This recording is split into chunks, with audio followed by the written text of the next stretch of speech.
Bonjour et bienvenue à tous. Si vous êtes nouveau sur la chaîne, n'oubliez pas de vous abonner. Et si vous avez une question, n'hésitez pas de la poser au niveau des commentaires. Dans la vidéo d'aujourd'hui, on va voir la reproduction chez les végétaux. Introduction. La reproduction des végétaux est l'ensemble des moyens qu'ont les plantes pour produire de nouvelles plantes. On distingue la reproduction sexuée et la reproduction asexuée, appelée aussi multiplication végétative. Donc, comment s'effectue la reproduction sexuée chez les plantes à fleurs et chez les plantes sans fleurs? Et comment s'effectue la reproduction asexuée? التوالد عند النباتات هو مجموع الوسائل التي تمكن النباتات من إنتاج نباتات جديدة. نجد التوالد الجنسي والتوالد اللاجنسي الذي يسمى أيضا التكاثر النباتي. فكيف يحدث إذن التوالد الجنسي عند النباتات الزهرية وعند النباتات اللازهرية؟ وأيضا كيف يحدث التوالد اللاجنسي؟ La vidéo d'aujourd'hui va être consacrée à la première partie, la reproduction sexuée chez les plantes à fleurs. Et on va commencer avec les composantes de la fleur. On trouve les organes de protection, le sépale et le pétale. L'ensemble des sépales forme le calice. L'ensemble des pétales forme la corolle. في فيديو اليوم سنتطرق إلى التوالد الجنسي عند النباتات الزهرية. وسوف نبدأ بمكونات الزهرة. تحتوي الزهرة على أعضاء الحماية. لدينا السبلة حيث يشكل مجموع السبلات الكأس. ولدينا الورقة التويجية يشكل مجموع الأوراق التويجية التويج. Les organes de reproduction. Nous avons l'organe reproducteur mâle qui est l'étamine. Chaque étamine est constituée d'un filet et d'un antère. Il faut savoir que l'étamine produit le pollen. Nous avons aussi l'organe reproducteur femelle, qui est le pistil. Il est composé d'un stigmate, d'un style et d'un ovaire contenant des ovules. الأعضاء التناسلية. تحتوي الزهرة على عضو تناسلي ذكري وهو السدات. تتكون كل سدات من خياط ومئبر. يتم إنتاج حبوب اللقاح على مستوى المئبر. ولدينا العضو التناسلي الأنثوي وهو المدقة. تتكون المدقة من ميسم، قلم الميسم ومبيض يحتوي على بويضات. On va voir en détail les organes reproducteurs de la fleur. On va commencer avec l'organe reproducteur mâle. L'étamine. À maturité, il y a ouverture de l'antère et libération du pollen. Un grain de pollen mûr possède 2 noyaux. On parle du gamète mâle. سوف ندرس الأعضاء التناسلية عند الزهرة بالتفصيل. وسوف نبدأ بالعضو التناسلي الذكري السدات. عند نضج السدات ينفتح المئبر ويتم تحرير حبوب اللقاح. تحتوي حبة اللقاح على نواتين. تشكل حبة اللقاح إذن المشيج الذكري.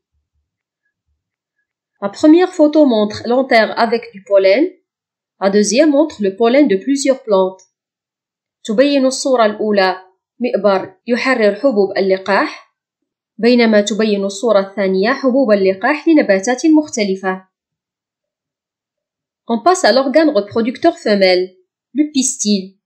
Il est constitué, comme nous avons dit, d'un stigmate, d'un style, d'un ovaire et des ovules. Il faut savoir que l'ovule contient un sac embryonnaire dans lequel il y a plusieurs cellules, et plus précisément 8 cellules.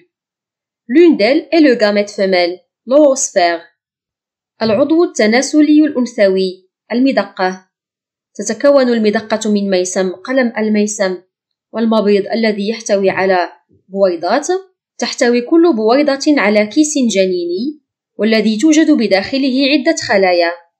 من بين هذه الخلايا نجد المشيج الأنثوي البويضة.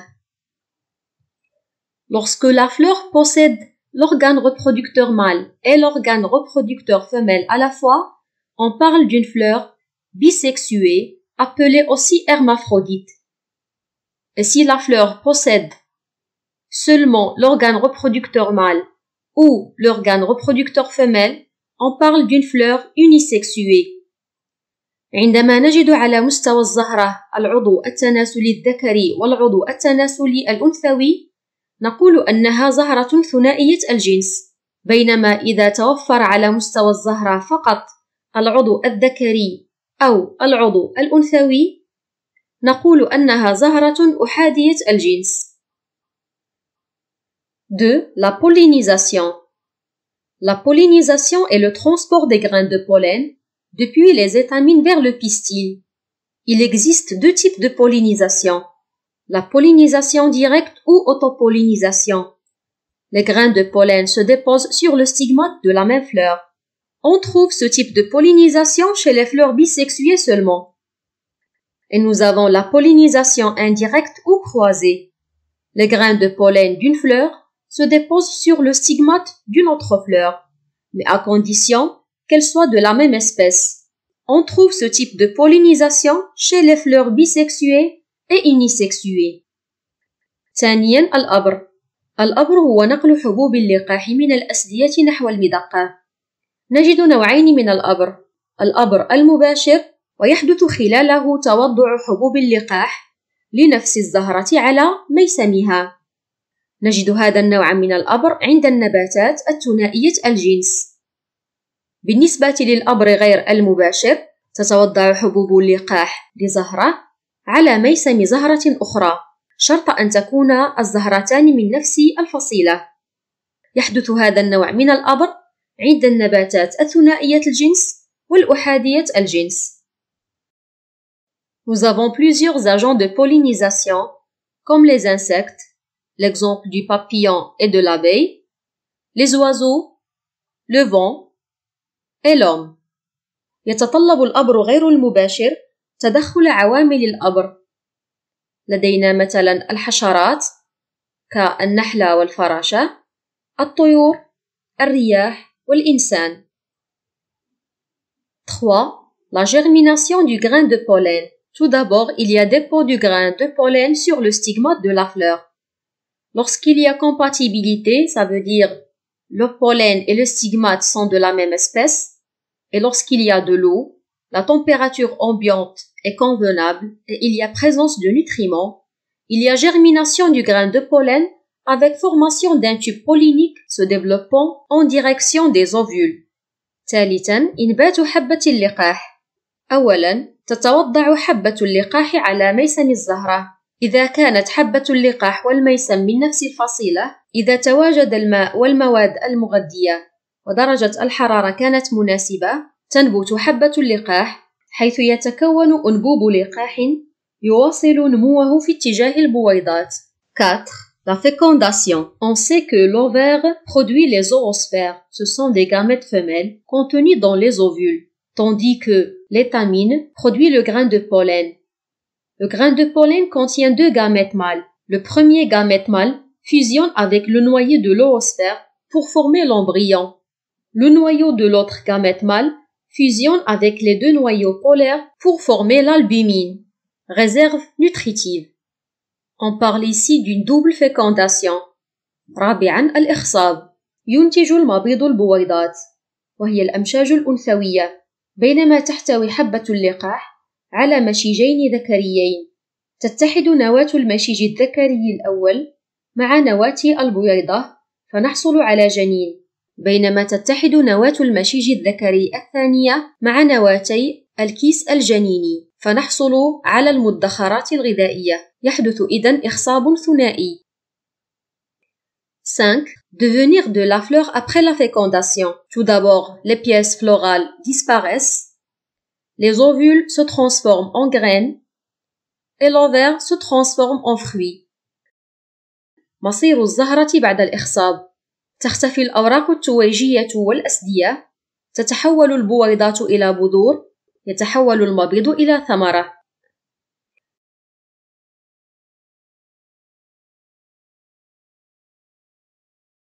6. La germination de la graine. L'embryon reste en vie ralentie dans la graine jusqu'à ce que les conditions deviennent favorables. Humidité, la présence de l'eau, température et luminosité. يبقى الجنين في سبات داخل البذرة إلى أن تتوفر الشروط الملائمة. الرطوبة، درجة الحرارة والإضاءة. Donc, en utilisant les réserves, l'embryon se développe et forme une jeune plantule. ينمو الجنين باستعمال المدخرات الموجودة داخل البذرة، فيعطي نبيتة صغيرة بعد عدة أيام. Cycle de vie d'une plante à fleurs. La plante contient des fleurs. Au niveau de la fleur, il va y avoir pollinisation, puis fécondation. La fleur se transforme en fruit. Le fruit devient mûr et libère des graines. Chaque graine renferme des substances nutritives et un embryon. L'embryon va rester en vie ralentie jusqu'à ce que les conditions deviennent favorables. La graine va se développer, donnant une jeune plantule qui va à son tour devenir une nouvelle plante. دورة الحياة عند النبات الزهري. تحتوي الزهرة على الأعضاء التناسلية الذكرية والأنثوية. سوف يحدث أبر ثم إخصاب. سوف نحصل على جنين داخل البذرة. بعد نضج الثمار سوف تقوم الثمرة بتحرير البذور. عند سقوط البذرة على التربة وتوفر الظروف الملائمة سوف ينمو الجنين ليعطي نبيتة جديدة. هذه النبتة سوف تنمو لتعطي نبتة ذات أزهار. Dans la prochaine vidéo, on va voir la reproduction sexuée chez les plantes sans fleurs. في الفيديو القادم سوف ندرس التوالد عند النباتات اللازهرية. Merci beaucoup pour votre attention. J'espère que vous avez bien compris et à la prochaine vidéo.